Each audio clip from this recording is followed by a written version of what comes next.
Good morning guys. Ayun, kahapon pa kami dito, 2 o'clock.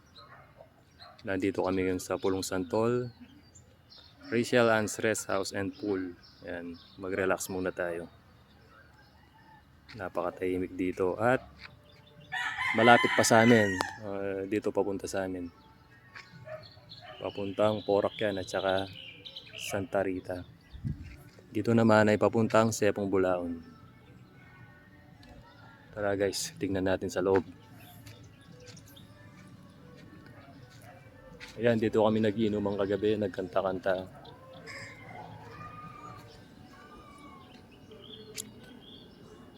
May mga ano pa sila oh.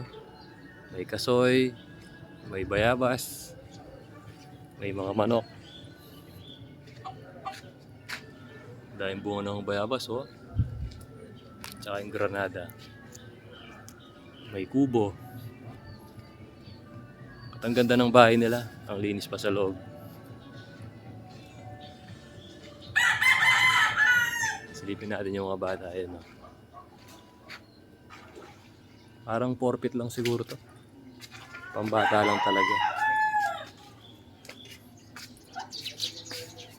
Hello! Hello G! Good morning! Yeah!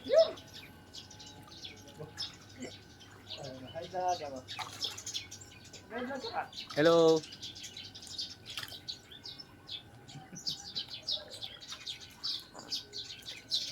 Yan o, gusto nyo mag-relax. Napakaganda dito. Pasukin natin yung mga bata.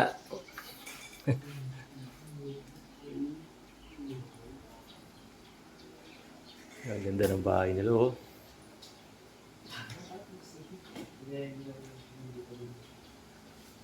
Yan nga nakuha ka niyan.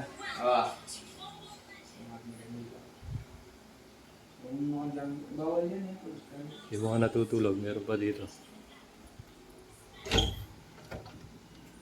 Tulog pa sila oh. JB, saka si Rinal. Yung pangatso yan. Si Charles. Ganda yan. Ang mga pamangkin ko lahat yan. Wah, di ako pa magdilo. Gata ng alas 12.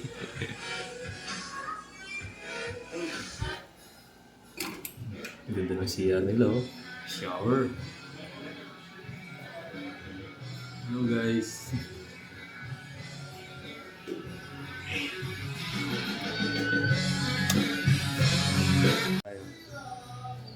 Pwede ka magluto dito. Ayan oh. Pero kami may baon na kami. Nagluto na sila nung bago sila pumunta dito. Ganda ng bahay, no? May lutuan pa dito.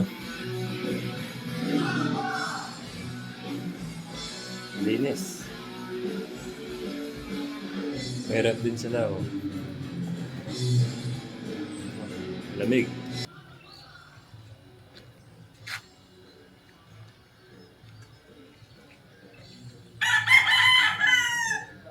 Hindi ako nakapag-vlog kahapon kasi maingay yung mga bata. May nagsasayawan, nagkakantahan, nagsasounds.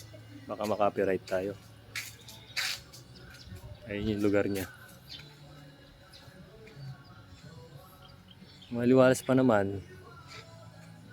May mga parking area pa.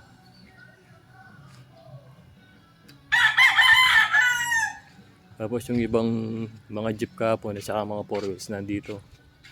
Maliwalas pa naman dyan, oh, sa bakanting lote. Ito naman, papuntang Sepong Bulaon na yan.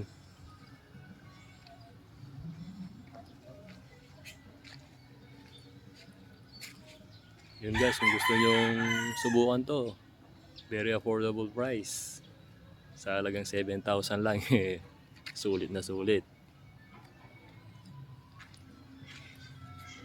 Malinis pa yung bahay, tsaka naka-air condition naman yan. Malamig pa yung mga aircon nila. Dito lang yan sa Pulong Santol, Porac.